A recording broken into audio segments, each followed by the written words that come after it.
Hello guys, welcome back to Dream Chemistry classes. Please subscribe this channel.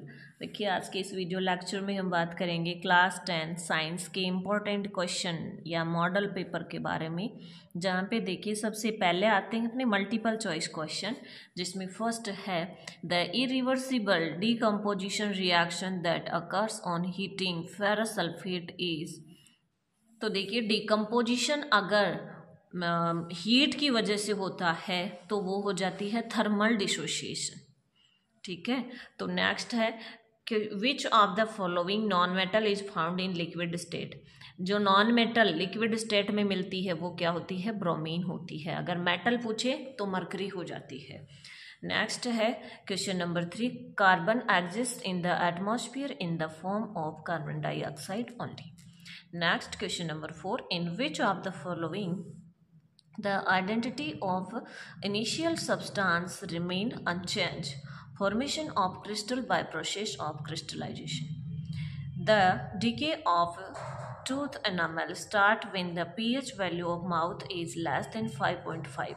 यानी जब acidic हो जाती है माउथ की pH, यानी माउथ का जो अंदर का मीडियम वो एसिडिक हो जाता है, तब टूथ डिके स्टार्ट हो जाता है। नेक्स्ट है question number 6, pentane has the molecular formula C5H12 it has. तो देखिए, हम पेंटेन का फॉर्मूला किस तरह से लिखेंगे तो उससे हमें पता लग जाएगा कि उसमें किस तरह के बॉन्ड होंगे। तो देखिए, सबसे पहले हम पेंट के लिए 5 कार्बन, 1 2 3 4 5, आगे क्या लग रहा है? एन लग रहा है। दैट मीन्स सैचुरेटेड हाइड्रोकार्बन है, सिंगल बॉन्ड है सब में, तो सब में क्या लगा दिए? सिंगल बॉन्ड लगा दिए। अब बाकी जो वैलेंसी है वो हाइड्रोजन से फुलफिल कर लेंगे। तो देखो, ये हो जाएगा CH3, इसको ऐसे भी लिख सकते हैं CH3 CH2 CH2 CH2 और ये CH3। तो देखो, इसको ऐसे लिख सकते हैं। फिर अब हम इनके जो बॉन्ड है वो काउंट कर लेंगे। देखिए, इस तरह से स्ट्रक्चर जब भी बनाते हैं स्ट्रक्चरल फॉर्मूला, तो हमें ध्यान में रखना होता है कि कार्बन की वैलेंसी हमें 4 करनी है। ओके, तो देखो काउंट करें तो यहाँ से शुरू कर लेते हैं। 1 2 3 4 5 6 7 8 9 10 11 12 13 14 15 16, तो 16 कोवलेंट बॉन्ड हो जाएंगे यहाँ पे। नेक्स्ट है, इन respiration glucose is broken down into pyruvate in the cytoplasm। जो रेस्पिरेशन होता है उनके अंदर ग्लूकोज पायरुवेट में किस में टूटता है? साइटोप्लाज्म में। नेक्स्ट क्वेश्चन है, mimosa leaves have movement due to tremor. Which of the following is the hormone that inhibit plant growth. तो देखिए, ये सारे क्या हैं? प्लांट हार्मोन है। हमें ये ध्यान में रखना है कि प्लांट हार्मोन कौन कौन से हैं। तो auxin, gibberellin, cytokinin and abscisic acid, चारों के चारों प्लांट हार्मोन हैं। लेकिन इनमें से इनहिबिटरी हार्मोन क्या है, या फिर प्लांट की ग्रोथ को इनहिबिट कौन करता है, कम कौन करता है, तो वो है abscisic acid. Testicles are located outside the abdominal cavity in the scrotum because the temperature required for sperm production decreases. Even one of Mendel's experiment, tall pea plant with purple flower were crossed with dwarf plant with white flowers. All the progeny plants and purple flower, but about half of them were dwarf. From this, it can be said that the genetic composition of the tall parent plant was as follow। तो tall parent plant का जो genetic composition हो वो हो जाएगा capital T small t WW। Organism that synthesize chemical energy carbohydrate using solar energy are. तो ये क्या होते हैं? प्रोड्यूसर होते हैं। जो अपनी फूड चेन होती है उनमें सबसे पहले क्या आते हैं? प्रोड्यूसर आते हैं, फिर कंज्यूमर आते हैं, फिर डीकम्पोजर आते हैं। अब देखिए, ये कंज्यूमर के अंदर primary consumer, secondary consumer and tertiary consumer हो सकते हैं। तो सबसे पहले जो प्लांट होते हैं वो अपना भोजन खुद बनाते हैं सोलर एनर्जी का यूज करके, फोटोसिंथेसिस प्रोसेस से। तो वो क्या होते हैं? प्रोड्यूसर होते हैं। फिर प्रोड्यूसर के ऊपर जो कंज्यूमर हैं वो डिपेंड रहते हैं। कंज्यूमर प्राइमरी, सेकेंडरी, टर्सरी हो सकते हैं। जो डायरेक्ट प्लांट को खा सकते हैं वो प्राइमरी कंज्यूमर, फिर जो इन प्राइमरी कंज्यूमर को खाता है वो सेकेंडरी कंज्यूमर, और लास्ट में क्या आते हैं, decomposer. The radius of curvature of a spherical mirror is double the focal length. What control the size of the pupil by in the human eye. तो जो पुपिल की साइज है human आई के अंदर वो किससे कंट्रोल होती है, वो आइरिस से कंट्रोल होती है। नेक्स्ट है how is the resistance of a conductor wire related to its length and cross section area. तो जो रेजिस्टेंस होता है वो देखिए क्या होता है, R proportional to L upon A होता है। आगे R is equal to rho L upon A. तो यहाँ पे हमें प्रोपोर्शनली पूछा है तो R proportional L upon A. L यहाँ पे उस कंडक्टर की लेंथ है, ए उसका क्रॉस सेक्शन एरिया है। A student carries out an experiment and plot A graph of 3 sample of nichrome wire with resistance R1, R2 and R3 respectively. Which of the following is true? इनमें से देखिए ये wire हैं, इनके resistance R1, R2, R3 हैं, तो इनके अंदर जो रिलेशन होगा वो होगा R3 ये सबसे ज़्यादा और R1 सबसे कम। नेक्स्ट है which of the following correctly describe the magnetic field near a long current carrying wire. तो the centre of concentric field line of the magnetic field is the wire. Which of the following correctly describe the magnetic field near a long straight wire. Long straight wire के अंदर जो magnetic field होता है वो the field consist of concentric circle centred on the wire. Next है question number 2, fill in the blanks. तो the process of extracting metal from their ore is called metallurgy. यानी जो मेटल ओर हैं उनसे metal को एक्सट्रैक्ट करना क्या कहलाता है, metallurgy. Copper plus 2AgNO3 gives CuNO3 plus 2Ag। ये क्या हो जाती है, अपने आप में एक डिस्प्लेसमेंट रिएक्शन हो जाती है। The neuron the structural and functional unit of nervous system. Nervous system की स्ट्रक्चरल और फंक्शनल यूनिट क्या है, न्यूरॉन है। यहाँ पे द जीन इफेक्ट, जीन नहीं है सॉरी, ग्रीन हाउस इफेक्ट या green house effect explain is the increase of earth average temperature due to certain gases. जो ग्रीन हाउस इफेक्ट क्या होता है कि एटमॉस्फेयर के अंदर जो ग्रीन हाउस गैसेज होती हैं जिनमें मेनली कार्बन डाइऑक्साइड गैस होती है, तो कार्बन डाइऑक्साइड गैस की जब अपनी अर्थ पे क्या हो जाती है, लेवल बढ़ जाता है कार्बन डाइऑक्साइड का, तो वहाँ पर टेम्परेचर क्या हो जाता है, बहुत ज़्यादा इंक्रीज हो जाता है, और यही सिचुएशन कहलाती है ग्रीन हाउस इफेक्ट। नेक्स्ट है the commercial unit of energy use in household is electricity. The flow of electric charge in a close circuit is called electric current. Next आते हैं, देखिए question very short answer type, जिसमें give the name of the following functional group. तो first जो group होता है वो alcoholic group होता है, एंड सेकंड ग्रुप होता है ये COOH कार्बोक्सिलिक एसिड होता है। ठीक है, तो ये second number question, right the equation of the reaction that occurs when ferrous sulphate crystal are heated. जो फेरस सल्फेट के जो क्रिस्टल हैं इनको हीट किया जाता है तो Fe2O3 plus SO2 plus SO3 ये प्रोडक्ट बनते हैं, फेरिक ऑक्साइड बनता है, sulphur dioxide and sulphur trioxide. Next है what is use in the kitchen to make crispy pakora और ए लॉफ और ब्रेड। तो बेकिंग सोडा, और बेकिंग सोडा का फॉर्मूला होता है NaHCO3, और इसका नाम और क्या नाम हो सकता है, देखो Na से सोडियम, H का हाइड्रोजन, सोडियम हाइड्रोजन, और CO3 का कार्बोनेट, सोडियम हाइड्रोजन कार्बोनेट। इस तरह से बोल सकते हैं, सोडियम हाइड्रोजन कार्बोनेट या सोडियम बाइकार्बोनेट भी बोल सकते हैं। नेक्स्ट आता है, देखिए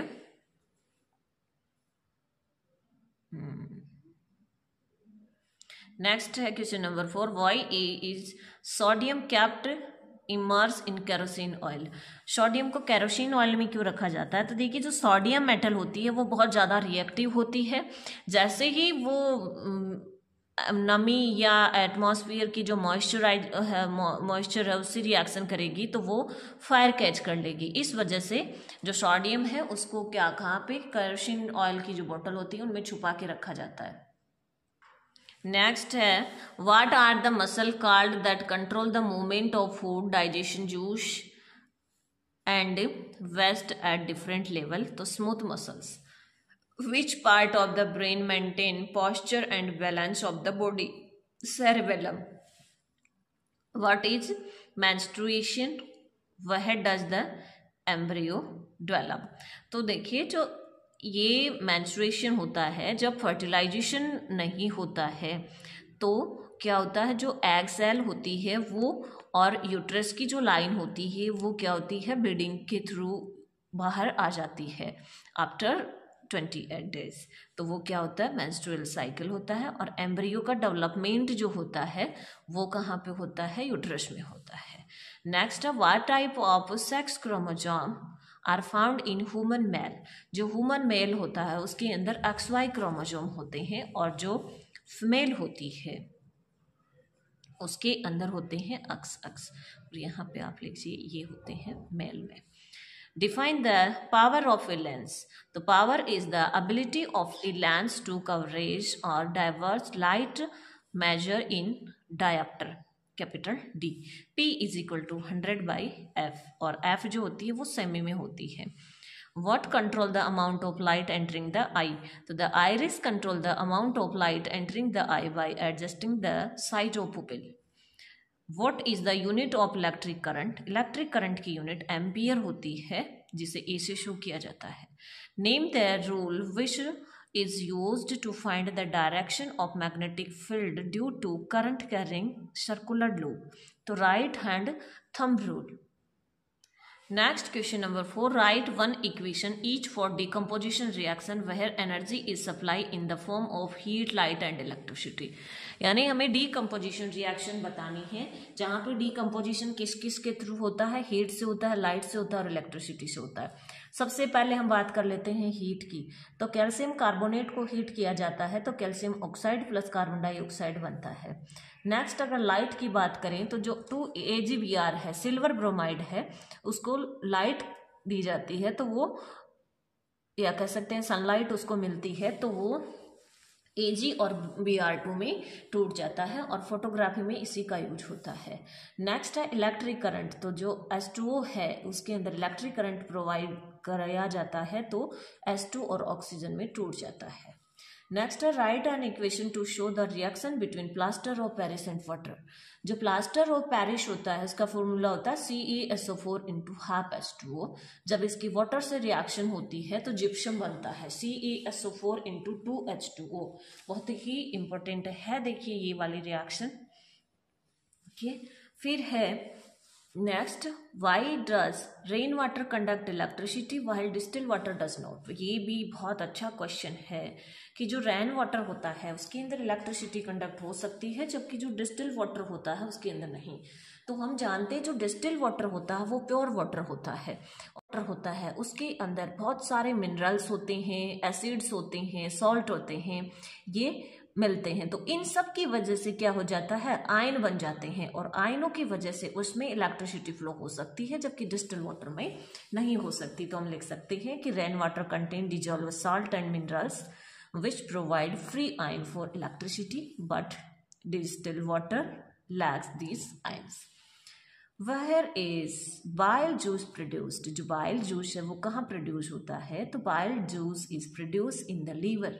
It help in the digestion of fat in small intestine. Next question, what are the limitation to the use of electrical impulse? Electrical impulse का जो लिमिटेशन है वो क्या हो जाएगा, देखिए the limitation of electrical impulse are only those cell that are connected by nerves tissue while other tissue do not receive the information directly। यानी ये जो इलेक्ट्रिकल इम्पल्स होता है उनकी जो लिमिट है या कह सकते हैं जो शॉर्टकमिंग है वो क्या है कि जो जिससे जो सेल्स कनेक्टेड होती हैं ओनली वही जो सेल होती हैं उस इम्पल्स को क्या लेती हैं, रिसीव करती हैं। It takes same time to reset the mechanism of generation of new electrical impulse once an electrical impulse had been generated। Why does menstruation occur? देखिए ये पहले शॉर्ट में आया था क्वेश्चन, अब ये इनमें लॉन्ग थोड़े से मतलब वेरी शॉर्ट में था, अब शॉर्ट आंसर टाइप में है, तो आपको उसी के अकॉर्डिंग आंसर दे देना है। In female reproductive system the ovaries release an egg every month but egg is not fertilize, it die in a day or two. After this lining of uterus break up, shows some blood cell and unfertilized egg are released through vagina. This is called menstruation. Next question number 10. What is the relationship between gene, chromosome and DNA? Gene, chromosome और DNA में क्या मतलब relationship है? तो chromosome are the structural made up of chromatin. Chromosome जो होते हैं वो क्रोमेटिन से बने होते हैं और जो ये क्रोमेटिन होती है ये थ्रेड लाइक स्ट्रक्चर होती है डीएनए की, जो कि क्या होती हैं, ये गहरी होकर के या कह सकते हैं डेंस होकर के, कंडेंस होकर के बनाते हैं क्रोमोजोम। और ये जो जीन होते हैं वो सेगमेंट होते हैं किसके, डीएनए के, that code protein. Each chromosome is made up of DNA and contain many gene। जो प्रत्येक क्रोमोजोम होता है वो किससे बना हुआ होता है, डीएनए का बना हुआ होता है, और डीएनए के अंदर क्या होते हैं, इन्हीं के अंदर जीन कंटेन रहते हैं। Draw a level diagram to show formation and image on a plane mirror. Plane mirror से इमेज फॉर्मेशन कुछ इस तरह से होता है। देखिए ये कोई सोर्स ऑफ लाइट है, इससे ये लाइट मिरर पे क्या हो रही है, इंसिडेंट हो रही है, तो ये यहाँ पे हो जाएगा इंसिडेंट रे।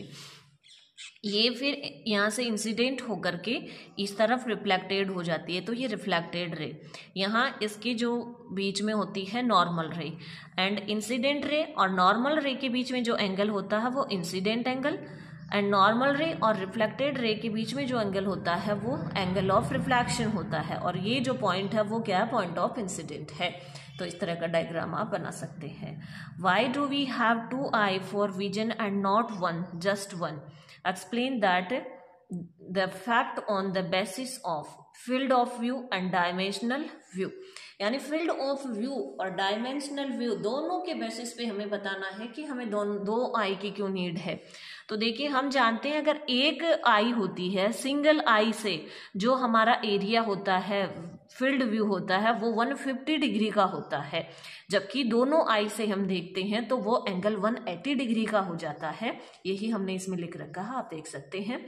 तो फील्ड एरिया इंक्रीज हो जाता है, इस वजह से हम क्या कर सकते हैं कि हमें 2 आई की नीड होती है। और डायमेंशन की बात करें, दिशाओं की बात करें, तो जो सिंगल आई होगी उससे 2 डायमेंशनल व्यू बनेंगे, और जो दोनों आई की बात करते हैं तो दोनों आई जहाँ यूज होती है वहाँ पे 3 डायमेंशनल जो व्यू है वो बन जाता है।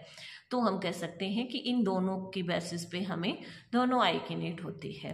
नेक्स्ट है the magnetic field in a given region is uniform. Draw a diagram to present it. तो जो मैग्नेटिक फील्ड होता है यूनिफॉर्म, यूनिफॉर्म का मतलब होता है एक समान। तो in uniform magnetic field the magnetic field lines are parallel and equidistant shown in figure. जो यूनिफॉर्म मैग्नेटिक फील्ड होता है उसमें मैग्नेटिक फील्ड की जो लाइनें होती हैं वो क्या होती हैं, पैरेलल होती हैं और एक दूसरे से सेम डिस्टेंस पे होती हैं। इस तरह से आप उसको शो कर सकते हो। फिर देखिए नेक्स्ट क्वेश्चन है why do HCl, HNO3 etcetera show acidic nature in aqueous solution while solution of compound like alcohol and glucose do not show an acidic character। और तो क्या हो जाएगा, देखिए HCl और HNO3 है, कहने का मतलब है कि HCl और HNO3 एक्वस सॉल्यूशन के अंदर एसिडिक नेचर शो करते हैं, जबकि अल्कोहल और ग्लूकोज में नहीं करते। तो इसका मतलब होता है कि देखिए एसिडिक और बेसिक नेचर कब शो होती है, जब आयनों में टूटता है। जब कोई जो सॉल्यूशन लेते हैं वो आयनों में ब्रेक हो जाता है, तब वो एसिडिक नेचर शो करता है। तो HCl and HNO3 get ionized in their aqueous solution and produce free ion. HCl क्या करेगा, H प्लस और Cl minus, HNO3 H plus NO3 minus respectively. Due to the presence of free ion, HCl and HNO3 show acidic character. On the other hand, alcohol and glucose are covalent compound. ये क्या होते हैं, covalent compound होते हैं जो कि आयनों में ब्रेक नहीं होते हैं। इस वजह से H प्लस आयन इन सॉल्यूशंस में नहीं रहते हैं, तो इस वजह